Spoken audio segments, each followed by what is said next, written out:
Twitter goes through a brand upheaval. Harvard professors tell Biden what to do. And we get our first look at Snow White and the 7 Average Joes. Yes, all that and more today on Speechless, The Daily Show.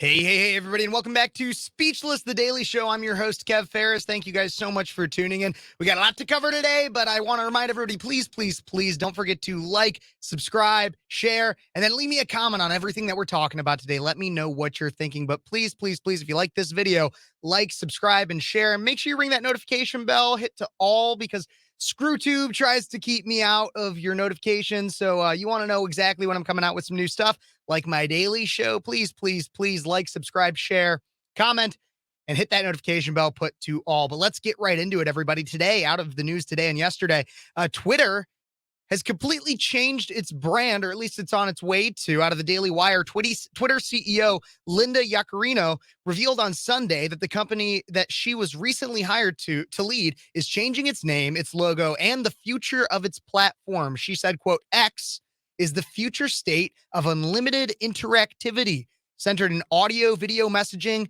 payments, banking, creating a global marketplace for ideas, goods, services, and opportunities, she continued. Powered by AI, X will connect us in all ways we are just beginning to imagine. Site owner Elon Musk said in a tweet late last week that the site was going to transition into a new brand over the coming days. And he said, quote, and soon we shall bid adieu to the Twitter brand and gradually all the birds, Musk said. In a tweet yesterday, he revealed the new logo for this brand. And so let's add it right there. Let's take a look at it. It's a short video, but you can obviously, it starts off with the Twitter logo there and introduces the new X that Twitter is now going to have. Let's one more time. Right there. So yes, X is the new video, or the new logo and everything for Twitter, and there's going to be a lot more to it. He also said in a tweet, "There's absolutely no limit to this transformation." I'm sorry, this is the CEO. She later added, "X will be a platform that can deliver everything." Elon Musk and her are looking forward to working with their teams and every single one of their partners to bring X to the world. And so there's a few things with this one, because obviously there's not too much known about this whole story yet and what's actually going on with this massive brand change for Twitter. But there's good things and bad things to recognize with this. Let's start with some of the good. So credit where credit is due. Since Elon Musk has taken over Twitter, it has become pretty much the last bastion for free speech in the digital world. It's allowed for conservative commentators who were once banned to now be back on Twitter. And I've even heard, and some people tell me, oh, well, Truth Social is out there. Truth Social. Okay, well, Truth Social does not receive the same amount of traffic. And I have heard rumors, unverified, but rumors, that people that speak poorly of Trump on Truth Social are then removed. And we want a place like what Twitter has become for the most part. I mean, I have heard some isolated incidents and stuff, but it's a highly trafficked site that allows for the most part, a free flow of ideas and expression. And Elon Musk has cultivated that and even made sure things like What is a Woman can stream on there. Tucker Carlson that's his only place that he can go and post his shows. Twitter, now X, has become an absolutely amazing place for free speech in our digital communities. So credit where credit is due. That's amazing. But I will admit, some of the bad things that could come of this is I have always been skeptical of Elon Musk. I do think, like I've said, he's done amazing things for Twitter itself and for free speech. And he has seemed to side many times, with a conservative viewpoint, especially as it relates to things like the transgender ideology and such. But he also has this thing like the Neuralink brain chip, which was recently granted, I believe, FDA approval, which could do amazing things like fix paralysis and Alzheimer's. But down a slippery slope could lead to some scary things such as transhumanism, this idea that humans could evolve technologically by implanting things under their body. I'm not a big fan of those kinds of things. I believe that we are God's creation, and that we should be, to the best of our ability, happy with what we are given as humans. But I do understand the push to want to try to get rid of paralysis, allow people to actually be able to walk on their own, or get rid of Alzheimer's and diseases such as that. I can understand the fascination with wanting to, and those could be really good things, and I would have no problem with people trying to go through that. But the idea of transhumanism, and Elon Musk has pushed himself into that sphere a little bit, is worrisome to me. Not to mention the fact that I really don't know where he stands. I mean, he seems to be he is a elite tech mogul that while he comes off as a man of the people, I'm still skeptical. Everybody, I'm still skeptical. I can't. I mean, I have the hard evidence of the things like Neuralink. But part of it is just me. I mean, are you skeptical of Elon Musk? Why? If you're skeptical of Elon Musk, why? Leave it in the comments. Let me know. But there's a lot that could come out with this X thing. It could become a major brand competitor with Google.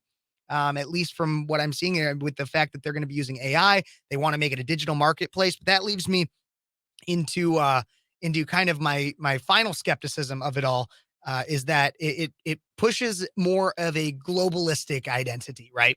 And I mean, I guess a lot of social media does this, and the fact that it can connect you with people essentially from all over the world. But they even, I mean, even in the CEO and the things that she says, and I believe the CEO, correct me if I'm wrong in the comments, but I believe she also has ties to the World Economic Forum, which we know has plans for a new world order. But in her original tweet, like I said, she wants to create a global marketplace for ideas, goods, services, and opportunities. Sounds a little globalist to me. It does sound positive in the fact that it's a marketplace for ideas, which is the entire idea of free speech. I love that, but I'm worrisome of expanding of pushing a globalist message, but I guess that's what social media is. So there's some reasonable skepticism, I believe, to this major brand change and whatever they actually plan on doing.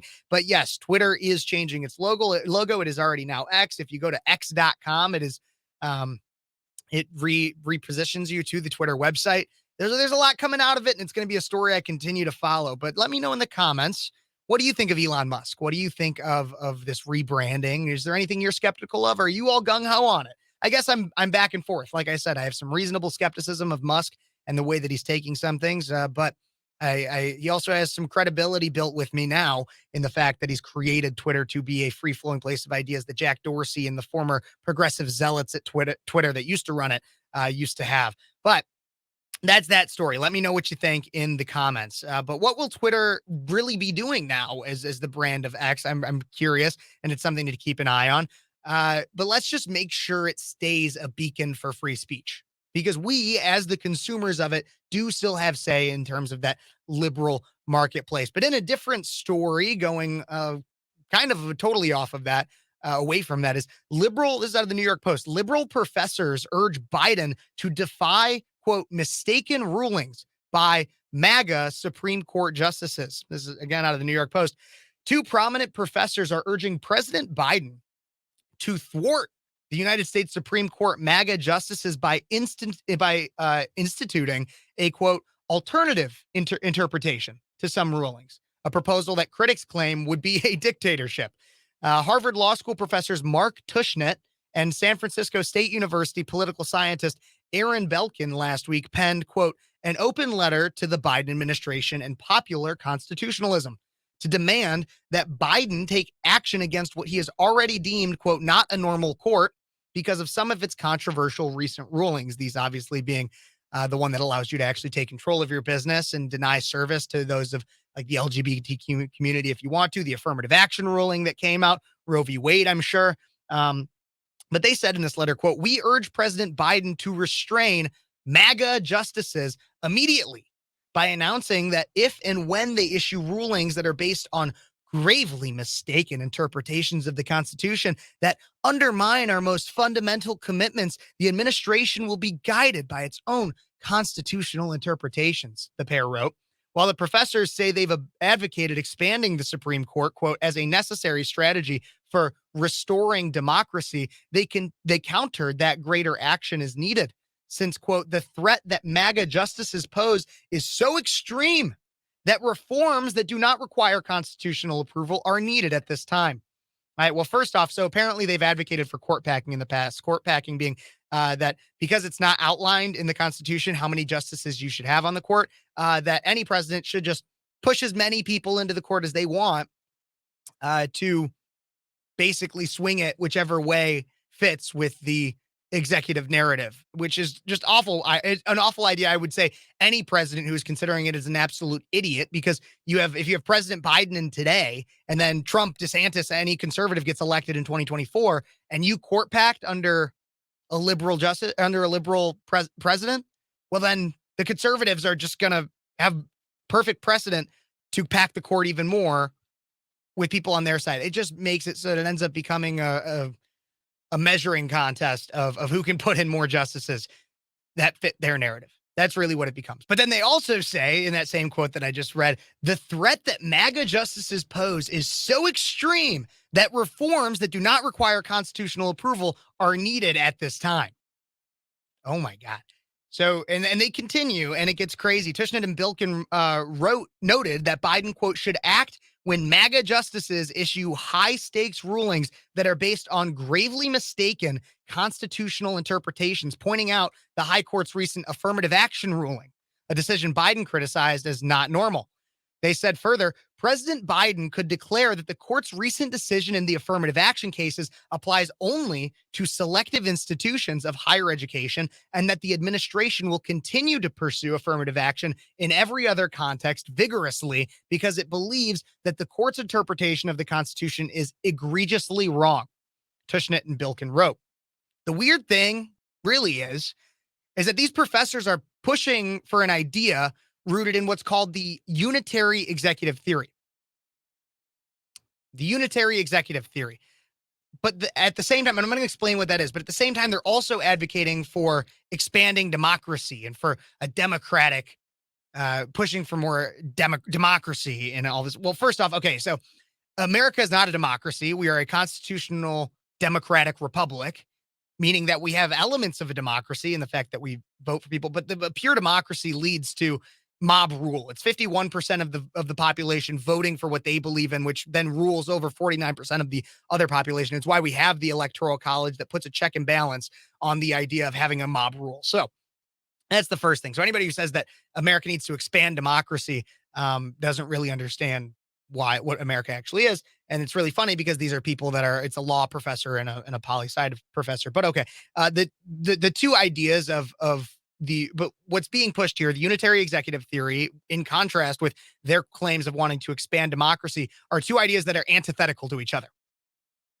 So really what the unitary executive theory is, it's a constitutional legal idea that the Constitution sets up a hierarchy of power with the executive branch holding the most, and thus the president can act practically unchecked by Congress or the courts.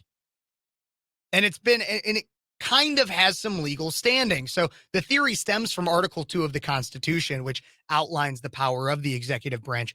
They claim that the unitary executive theory is vested in the clauses in a clause that states the executive power shall be vested in a president of the United States of America, in the president of the United States of America. So saying that the executive power, the power of the executive, is fully vested solely in the president.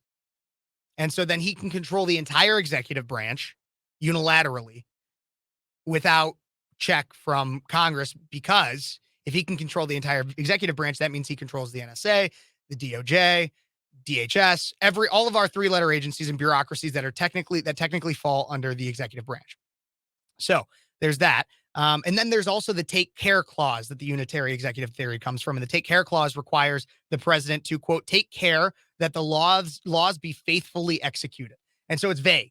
And so if it's vague, saying that the president has a duty to take care that laws be faithfully executed, then it could be constitutionally argued that he can pretty much do anything for the purpose of making sure laws are faithfully executed.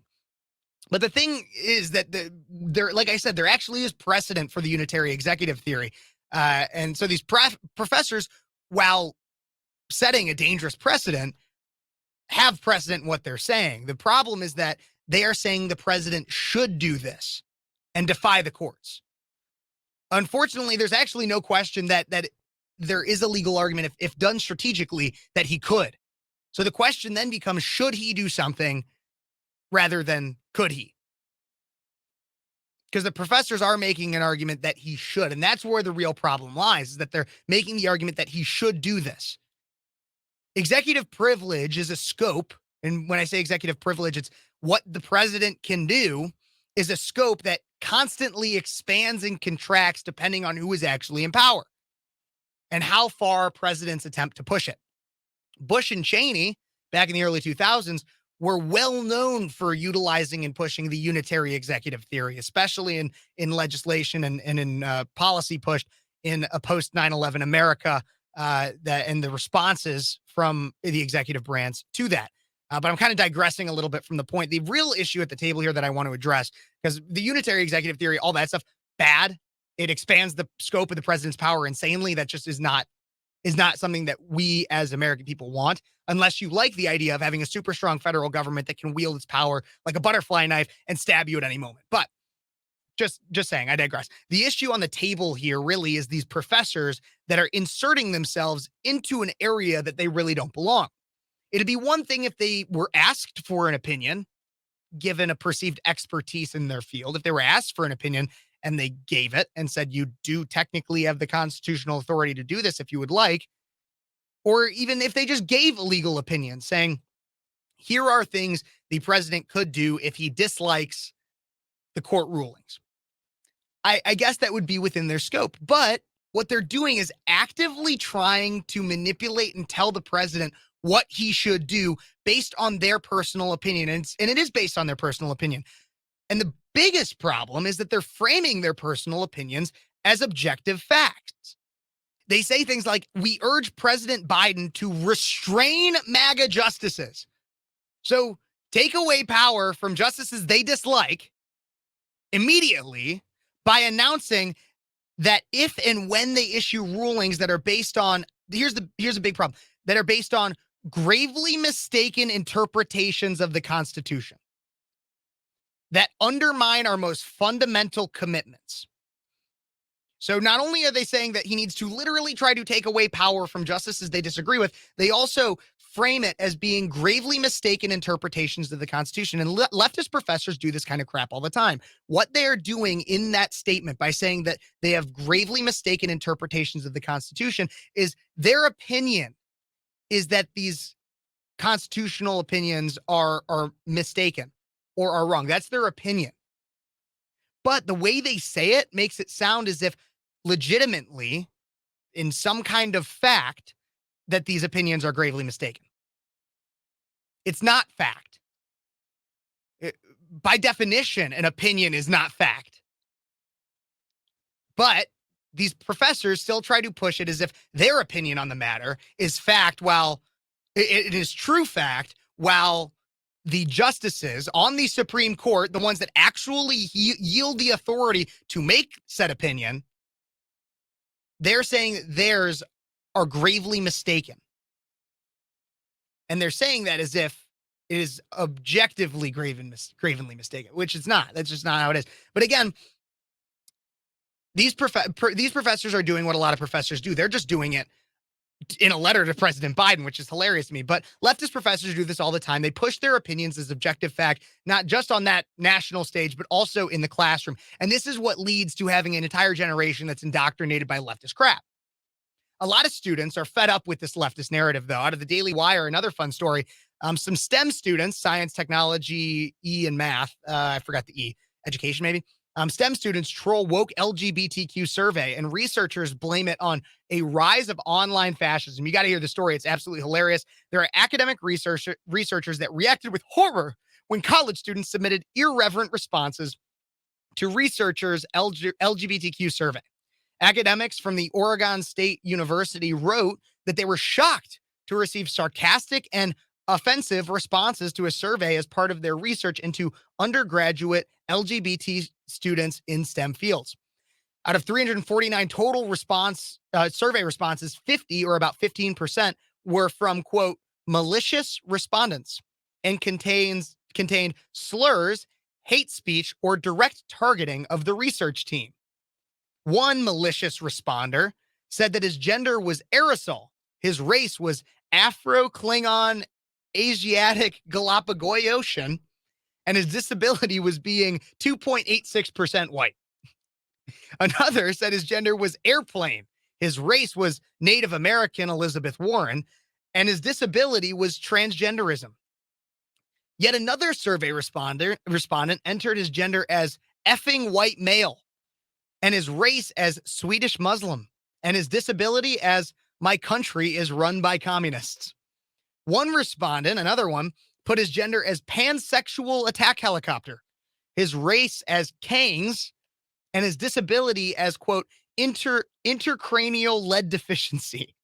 The survey informant students said that they would receive a $5 Amazon gift card as compensation for participating in the survey. And this led one student to respond as, I identify as a gift card, adding, I'm an ethnic gift card, and putting his disability as, I don't have enough gift cards.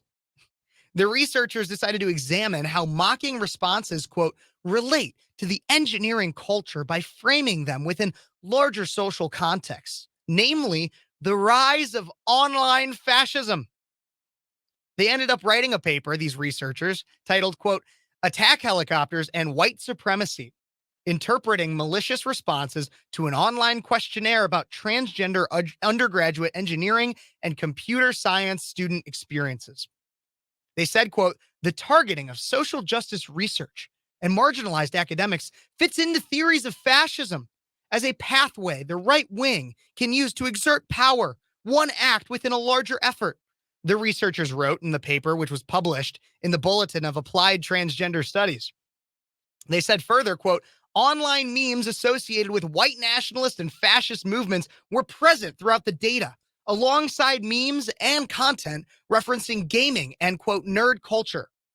The academics called for, quote, empowering counter speech to confront hate and reclaim agency.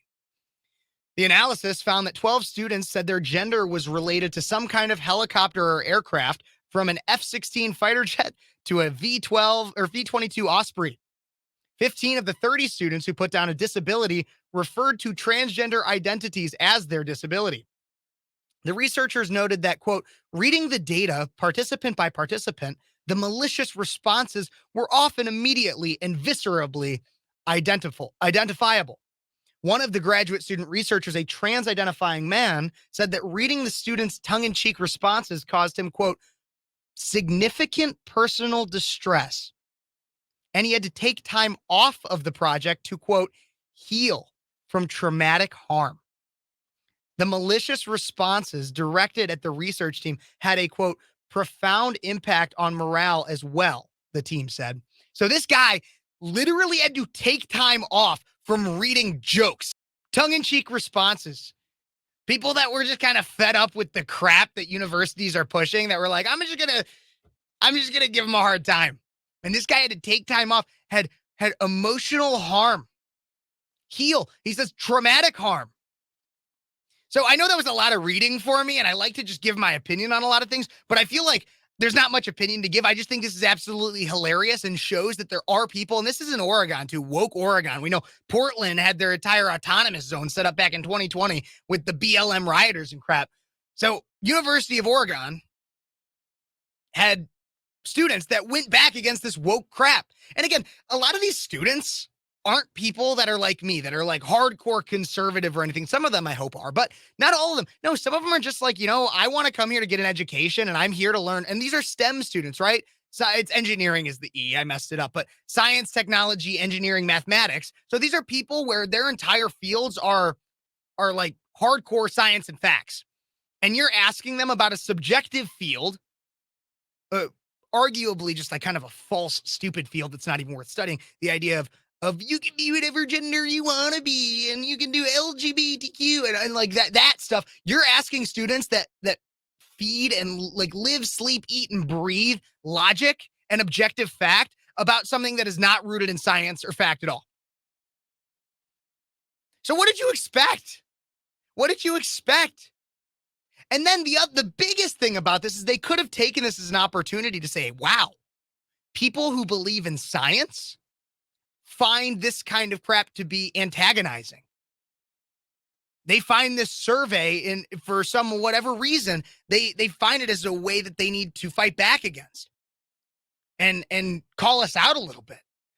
They could have gone that route and been like, wow, maybe there's something to look into when it comes to people who study real science and their kind of disdain for this opinion and this ideology. No, but instead they say it couldn't be us, the researchers. It couldn't be us and our opinions.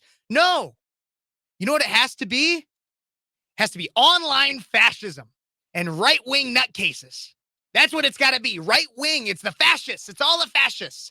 That's what it's got to be to these researchers. Because to these lefties, and this is the same thing with the professors, they could never be wrong. No matter how much you're able to tell them they're wrong, critical thinking doesn't really exist to them. Let's take the example of the professors I used earlier real quick. So they send a letter to Biden saying that the Supreme Court is wrong. Instead of saying, wow, maybe I disagree with the outcome, but let's look at their argument and see if it makes some level of constitutional sense. They also claim that these decisions were anti-democratic, which also makes no sense considering the fact that, one, for Roe v. Wade, it means that you now actually get to vote for your abortion laws. When it comes to affirmative action, you're not going to give somebody a job based on their race. You actually have to earn it and get the most votes based on your merit to get a job, to get into a college, etc. So how is that anti-democratic? But again, no matter how much you tell them they are wrong, no matter how many facts you present to them, they will jump through as many hoops as possible to claim that they are right. Same thing with this survey here. You got people that are asking for research. They are trying to do research. The entire idea of doing research is saying, hey, I don't know something. I want to better understand how other people see it. And yes, they got responses that they did not expect. But as part of your research, you should be saying, let's examine all the possibilities of why we got the responses we did. But no, they had a narrative to push, and their narrative has to do with they have to be supporting the LGBTQ cause with their research. And so when they had people that sent responses that did not support the woke ideology, what they had to do was say, okay, well, we got to blame this on something. So it must be online fascism. It must be online fascism. It couldn't be that people are fed up with this kind of stuff and that you're shoving it down their throats. No, it must be online fascism. It must be bad people. Everybody who responded this way is a bad person to these lefties. Couldn't be just tongue-in-cheek responses and jokes. It couldn't be that people are fed up with the way that you're shoving it down their throats. No. It couldn't be any of that. It's got to be online fascism. So that's why they write that. So the wokeness continues to expand outside of academia and into our media. And I'm going to get into that. But I want to remind everybody, let me know what you're thinking about all this in the comments. What you think about these students responding. Are they good? Are they bad? Are they the result of online fascism? What about these professors who are trying to tell Biden what to do? I'd be willing to bet they could be pulling Biden's strings right now because all we know he's a puppet for everybody else. But let me know in the comments what you're thinking. And if you like anything that I'm saying, please don't forget to like, subscribe, and share everything that I'm talking about. Your like, subscribe, and share. Put it on your Facebook, put it on, make sure your family sees, especially your liberals. I need some more hecklers. I need some more people that disagree with me because I love seeing it. It's funny. It's funny to me. I love to see who disagrees with me. So don't forget to like, subscribe, and share. But again, this wokeness is continuing to expand outside of just academia and our institutions and into our media. And so people have had a lot of controversial responses to a recently released image and short video from the Snow White reboot that is set to be released next year. So remember, everybody, the original film, before we look at any of this stuff, because I'm going to break kind of a lot of these stories because there's a lot of controversy behind it. I'm going to break it all down. But we're going to start off, just remember that the original film that was made by the animated film made in 1937 was called Snow White and the Seven Dwarfs. Remember that as the title. Now let's look at this picture from the recently released and leaked stuff here. Okay, so you can see right over there. Yep. You can see that it's now Snow White, which she doesn't even look that white, and I'm going to get into that. You got Snow White and like the seven average Joes dressed up in like, I don't know, kind of colorful medieval war. I don't know. But they do not look like 7 dwarves to me. And they didn't look like 7 dwarves to a lot of other people on the internet.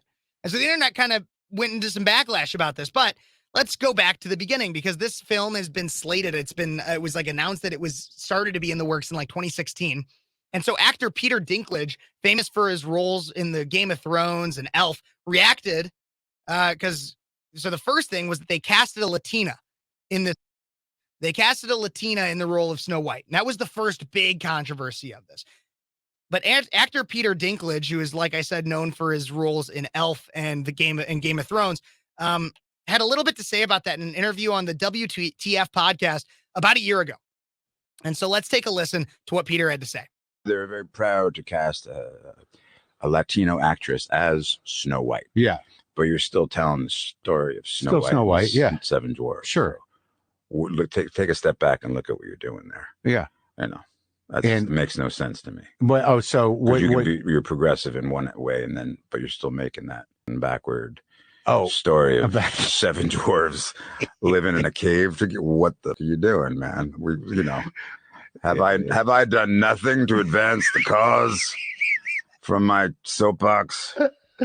I guess I'm not loud enough. So he guesses he's not loud enough. First thing I have to say to that, because there is some more responses I want to get to, but the first thing I have to say to that is, so he makes a big jump there in logic that makes no sense. So he says that, okay, well, they're being progressive by casting a Latina in the role of Snow White.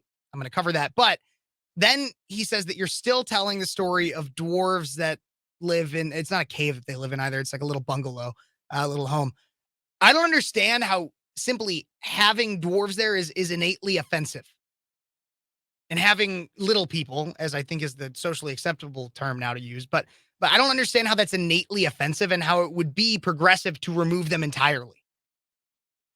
And Wee Man, who's a Jackass star, if you guys ever saw that show Jackass, he actually responded kind of to this. He got in a very recent interview with TMZ after that video, that picture that I sent put up there was shown. Wee Man responded to this in a interview with TMZ, and he kind of takes it in a different direction. And so let's take a look at what Wee Man had to say to TMZ.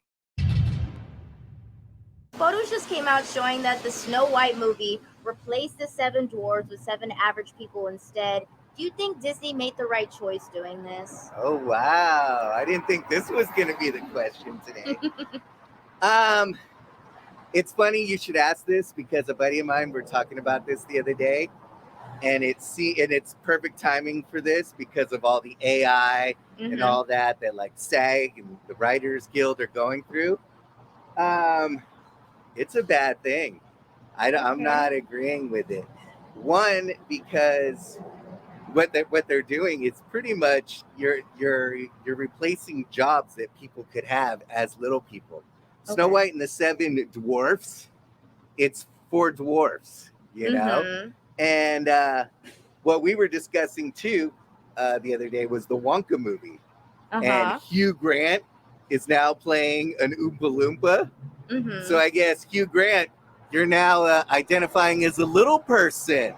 Oh, okay. Interesting. I mean, wow. Right? Okay, well, I know Peter Dinklage, criticized the film for having little people play dwarves because he said it typecast them.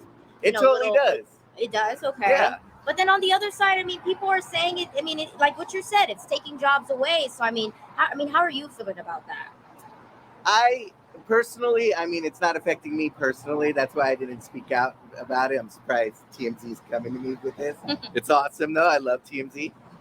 But I do think that this is Snow White and the 7 dwarfs. Why are you hiring Snow White and the 7 average people?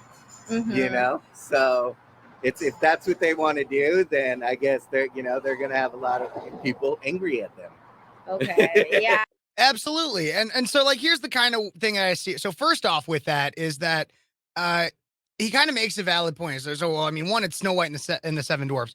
But I also want to disagree with him just briefly too. There's a lot to break down on this, but briefly I want to disagree just because the way I see it is I want the best character for a role.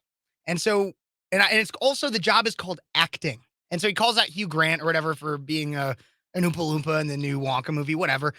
The way I see it is I want a good actor. Bryan Cranston, he did a movie a few years ago where he played a guy in a wheelchair and he got a lot of flack for it because he's not actually a guy in a wheelchair. And I just think that's kind of a crazy, like, you're an actor. Your job is to pretend to be somebody that you are not. And so I don't really have an issue with somebody playing a little person and I guess maybe, okay, people are going to be like, well, you shouldn't have an opinion on it. You're not a little person. I don't really care. I'm allowed to have an opinion on anything I want to. That's why people watch this show. So first that, but if you're an actor, be an actor. Look, if you're always going to if you're always going to put somebody in a role that is that thing that has like whether it's being a little person or they're disabled or something like that. Look, you could have somebody play those roles if they do it well, where it actually puts a really good spin on the character and everything. It means you don't, look, all I'm saying is you don't have to be that thing to act as that thing necessarily. Now, there are questions of source material and everything like that, and we're going to get into that. But so I want to disagree with him a little bit on that, but he also makes some very valid points. But there are two big things to respond to in these first controversies. The first is with the light cast controversy of Disney casting a Latina woman to play Snow White. And again, I am all for the idea of having somebody play a role if they are the best actor for the position. But I also firmly believe that if you're going to do a movie that is about or that is based on something, then you should try to stay as close to the source material as possible. And so based on how much else they are changing about this film, it doesn't seem like casting a Latina in this role is the biggest issue. But anyone who is complaining about it should probably know why casting a Latina in this role is actually a big issue. So for anybody who doesn't know, the Snow White and the Seven Dwarves, the content of it, even the animated movie, all stems from a Brothers Grimm's fairy tale from 1812, in which the first lines of the story, verbatim, quote, "Once upon a time in midwinter, when the snowflakes were falling like feathers from heaven, a queen sat sewing at her window, which had a frame of black ebony wood. As she sewed, she looked up at the snow and pricked her finger with a needle. 3 drops of blood fell into the snow. The red on the white looked so beautiful that she thought to herself, quote, if only I had a child as white as snow, as red as blood, and as black as the wood in this frame. Soon afterwards, she had a little daughter who was as white as snow, as red as blood, and as black as ebony wood." So referencing skin, white as snow, red as blood, I believe was kind of like the flush. I don't 100% know. And black as ebony wood, hair. And therefore they called her Little Snow White. And as soon as the child was born, the queen died.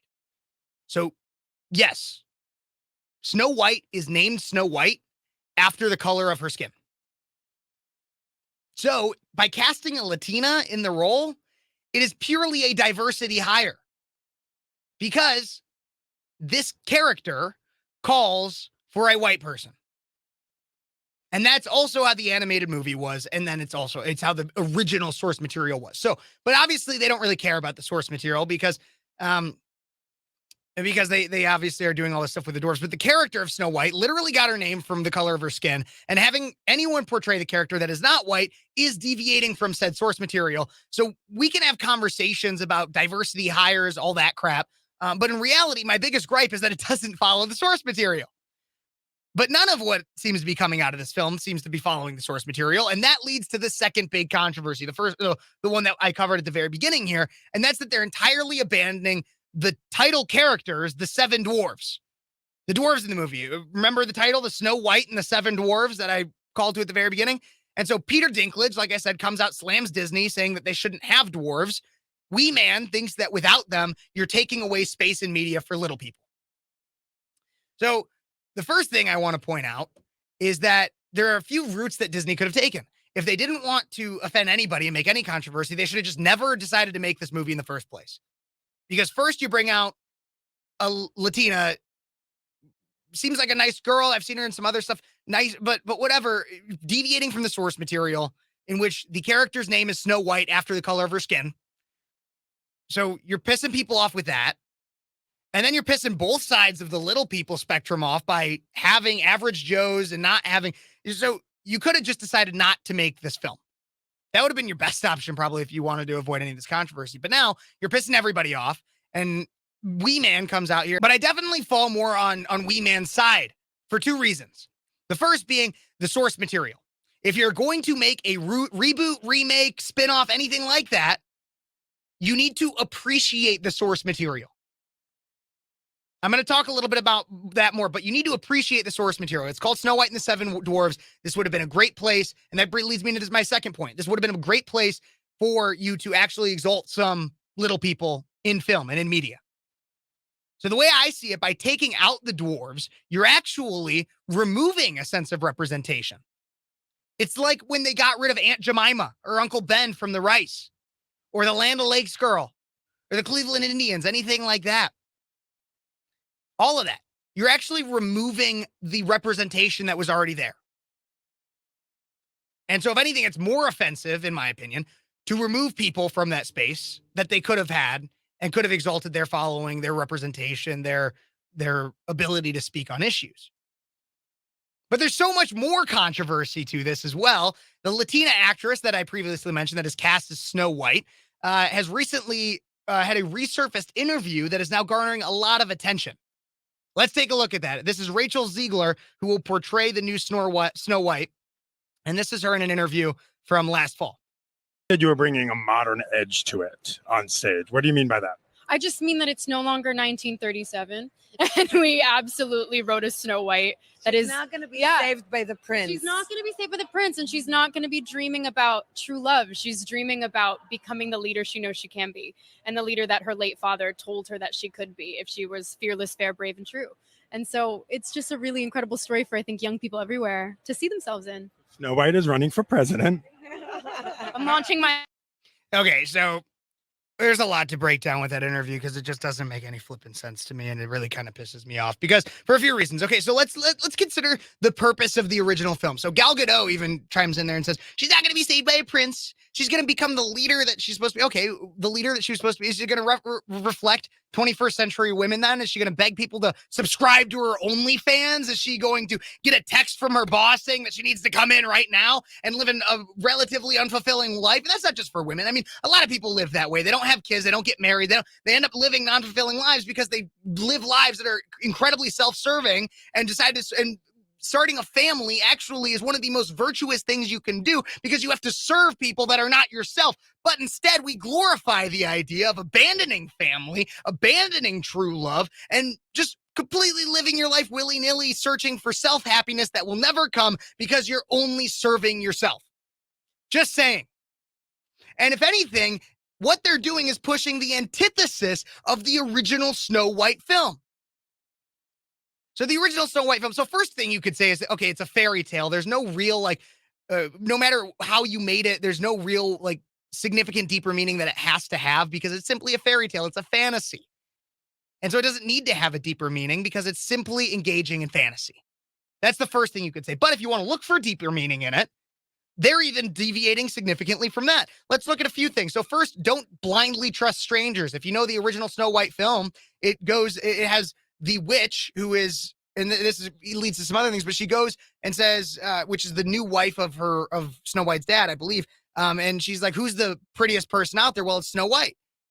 Okay. So she says that to the mirror, mirror on the wall, whatever. And then she goes to Snow White dressed as an old hag and gives her, after already trying to kill her, I believe, I'm trying to remember all of it, but trying to kill her, then goes and gives her the apple. She takes a bite of the apple and puts her in a sleep, right? Don't blindly trust strangers. One good thing from that. Then there's also beauty isn't everything. Beauty or external beauty isn't everything. Snow White was not only known as beautiful, but also just as a kind soul. She was able to go and live with after being the daughter of a king and a queen, she goes and lives with these seven dwarves who aren't necessarily living in a vast amount of wealth. She goes and lives with them, and she's able to still live a happy life. She doesn't see anybody as better or worse. It's the inner beauty that matters. Message from Snow White. And then the prince does come and save her, But it's because, why does he come and save her? Why does nobody go and try to help the queen, who ends up dying at her own hand? Because she's crap. She's a crap person on the inside. At least in that movie, they have the whole Maleficent stuff and all that kind of crap. But, and that leads to the third point. A life in vanity doesn't always yield fulfillment. That's another big point of Snow White. You don't need to live in a castle. You don't need to be a princess or anything like that. She is considered a Disney princess, but you don't need to live in all that. You can live in squalor, kind of, with as the dwarves were. They lived cramped all in this house, 7 of them, and still lived happy lives. And you want to know other things that they did that made them happy? Hi ho, it's off to work we go. They worked. They lived a life of fulfillment. The only thing that was going to perceptually fulfill Maleficent, the evil person, I think it's Maleficent. Is that Maleficent? It's not Maleficent, everybody. I'm sorry. I just looked it up. Maleficent is from Sleeping Beauty and all that stuff. I get them mixed up. It's 2 women that fall asleep and then get kissed, I believe, or something like that. But it's just the evil queen is what she's known as, and she's living in a life of vanity. She wants to be the queen. She wants to be the prettiest. She's living, and she's never fulfilled. She never finds her fulfillment. A life in vanity does not lead to fulfillment. The dwarves, fulfilled. Snow White, fulfilled. Because she stayed true to herself, and she found things that really matter. People that were kind and supported her, and true love.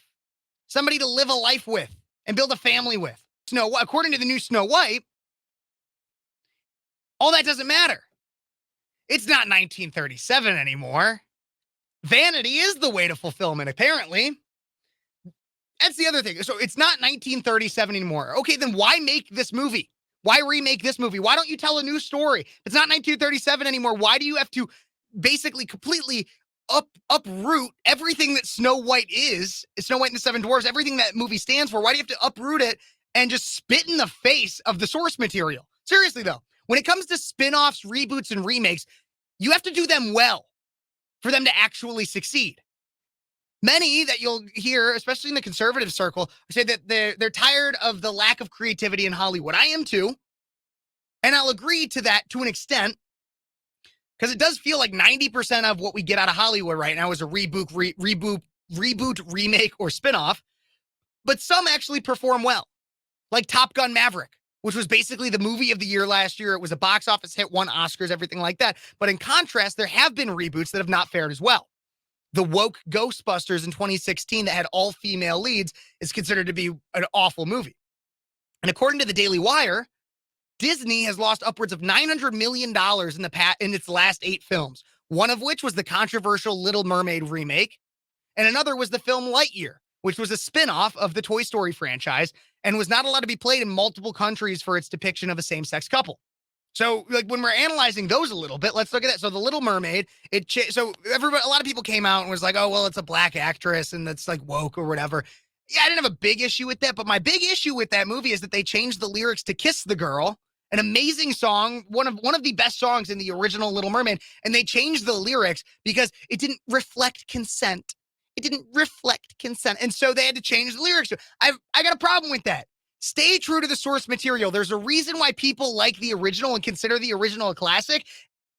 And it's not, and it has nothing to do. Nobody watched The Little Mermaid, the original one, and saw that movie or that song "Kiss the Girl" and was like, "Wow, I'm just going to go kiss random people because I don't need their consent." No, nobody would do that. It's a cute song and makes sense considering the fact that that Ariel literally cannot speak in that scene. And then Toy Story or the Lightyear movie coming out with the same-sex couple, it just feels forced. People don't want that. There's no need to mention, there was no sexuality that was pushed really in the first 3. I mean, I guess, okay, yeah, Woody kind of had a thing with Jessie and Bo Peep, whatever, but like, it wasn't like it wasn't forefront. It didn't feel forced at all. When you force a same-sex couple into a movie, it makes people like, what is this crap? Like, you don't need to force it. If it's how characters should be and actually advances the plot, then sure, do it. But if it doesn't, then it feels so forced. Anyways, there's also 6 other successful remakes, though. And I'm going to talk about why they were successful. You got the new Halloween movies, which have been relatively good. At least the first one, especially of the new trilogy that came out, directed by Danny McBride. Very good. There's also, from Disney, the CGI reboot of The Lion King. Pretty good. Not as good as the original, but pretty good. And then there's also Stephen King's It's chapter 1 and 2 that came out in the last decade or so. Performed very well and pretty good movies. The first one, especially the second one, but they're both relatively good and performed well. You want to know why? Because they didn't abandon and spit in the face of the source material in exchange for some level of woke insertion of an ideology. They didn't try to rewrite the history or rewrite the story behind the characters. So Rachel Ziegler, you're right. It is not 1937 anymore. It's not 1937. But the reason the original Snow White received the acclaim it did and why it's considered a classic is because it is considered to be timeless. Because the story and the messages in it are things that can still resonate with people today. You're taking the reason why they're rewriting it is because they have a very surface level view of the source material and a very 21st century boring idea of it. So it's not even really Snow White and the Seven Dwarves anymore. It's this Latina princess and the average Joes. So the spin-offs, the reboots, and the remakes that genuinely work and are works of art are the ones that fans enjoy, and those that writers, directors, and actors said when they were making it, they said, hey, there's still more of this story to be told, and we'd love to explore that, build on it, and add context. The ones that fail, the reboots, remakes, and spin-offs that fail, are the ones that have writers, directors, and actors that say, let's make a movie that hates its source material to make a statement on some social justice talking point. And that's what Snow White's doing. That's what Lightyear did. That's what Little Mermaid kind of did. Like, that's what the Ghostbusters movie did when they had to insert an all-female cast. Ocean's 8. That was all women too. Like that, when you try to make things feminist or woke or anything like that, it ruins the original. I mean, it's kind of what happened with Star Wars too, right? Rey had to literally had all of her Jedi powers like that, didn't have to learn any lesson or anything. And it pissed a lot of people off because Luke back in the original Star Wars had to go through a bunch of lessons, a full movie of training, and had to learn a lot of life lessons along the way. So appreciate if Hollywood, not that they're going to take my advice, but I can tell you, I can already predict it right now. The Snow White movie is going to be awful. It's going to be trash. It's going to be woke trash unless they decide to just scrap the entire thing that they have so far and entirely remake it. It's going to be awful. It's going to be bad. Because it doesn't appreciate the source material.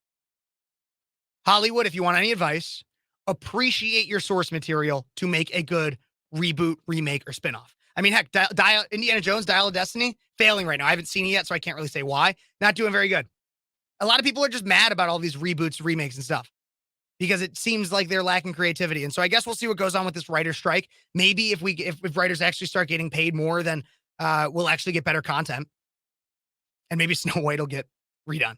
Who knows? Who knows? But everybody, that's all I got for you today. I appreciate you tuning in.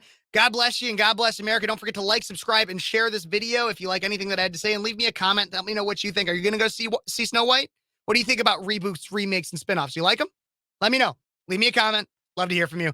God bless. God bless you. God bless America. And thank you for watching. And thank you. I just realized I hit 600 subscribers.